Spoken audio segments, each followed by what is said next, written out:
Okay, so the final trailer from Comic-Con that I'm going to talk about is the trailer for Godzilla King of the Monsters. And of the 3 movies whose trailers I've reviewed, this is probably the movie that I'm most excited for down the line. Because the 2014 Godzilla, I actually think is a pretty underrated movie. I really, really loved it. I mean, could we have seen a little more of Godzilla? Yes. Could we have seen a little bit more of Bryan Cranston? Yes. But as a whole, as far as a Godzilla movie went, I thought it kicked ass. And now it's kind of led to this monsterverse that's being created, and now we're getting a sequel to Godzilla. So in the very opening scene of the trailer, you see Elle from Stranger Things. She's just standing on a building, and she's witnessing what looks like the end of the world. And on the way, you hear Vera Farmiga narrating how, I guess, humankind is being led to extinction because the Titans are gonna reclaim Earth. Doesn't really look like a whole lot of the old cast is back. I mean, I believe Ken Watanabe is back. It's cool to say they got the guy from the Verizon commercials to be in this movie.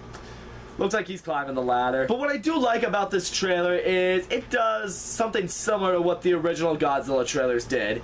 It's not really giving away too much. It's showing us a lot of different scenery, and that's really it. It's not really keen in what the plot's gonna be. I mean, you see Godzilla breathe his atomic breath into the sky. You see basically the world ending, destruction happening, the army. We do see a few new monsters. Looks like Mothra's in this movie. Looks like Rodan's in this movie. Looks like, I believe, King Ghidorah's in this movie. In fact, I've been told that King Ghidorah is supposed to be like the main opposing monster in this movie because from what I've been told, I believe King Ghidorah is meant to be Godzilla's arch enemy. I mean, some people might say that King Kong is Godzilla's arch enemy, but really King Kong and Godzilla are both technically heroes, so I think it's all a matter of like which one do you root for.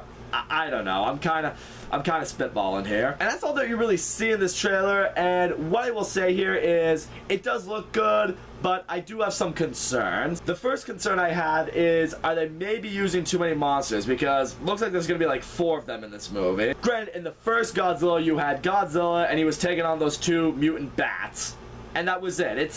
It was pretty simple from there, especially in the fact that Godzilla was only on the screen for like 11 minutes. Here you got 4 monsters, so the question I have is really like, how are they all going to interact with each other? Godzilla and King Ghidorah will fight. That'll probably be the climax of this movie, but where is Mothra and Rodan? Where are they going to play in? Is it just going to be a giant free-for-all at the very end of it? They're all just going to try to kill each other? I just don't want it to feel crowded. I don't want it to feel messy. I want these monsters to be in this movie for a reason. And the other big thing I have is I am wondering how this is going to tie into the Kong vs. Godzilla movie that's coming in 2020. Because obviously the second we got Kong Skull Island, we knew that a Godzilla vs. King Kong movie was on the way, and that's the movie that we're all really looking forward to. So I guess my concern here is I want this movie to have relevance to that movie. Part of me is fearing that maybe the studio just, you know, busted this movie out really quickly because they're just like, oh wait, we have a year before Kong vs. Godzilla, and make another Godzilla movie. It'll be more money for us. I want this movie to be fulfilling. I want it to be satisfying. I don't want it to just feel like a placeholder. Because I think I speak for a lot of us when I say, if we go into Godzilla King of the Monsters, you know, really excited, really amped for it,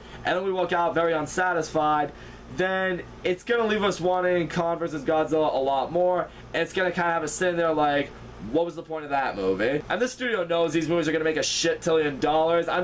I'm hoping they're not doing these movies just for the money. Because as much as I liked Godzilla, I really wasn't a fan of Kong Skull Island. I hope this movie can turn that around a little bit. In the end, I'm really hoping this could be a movie that's gonna get us really amped for Kong vs. Godzilla, which is probably gonna be the movie event of 2020. So that's all I gotta say, guys. Thank you so much for watching my video. Don't forget to leave a comment, like, subscribe, and I will see you all next time.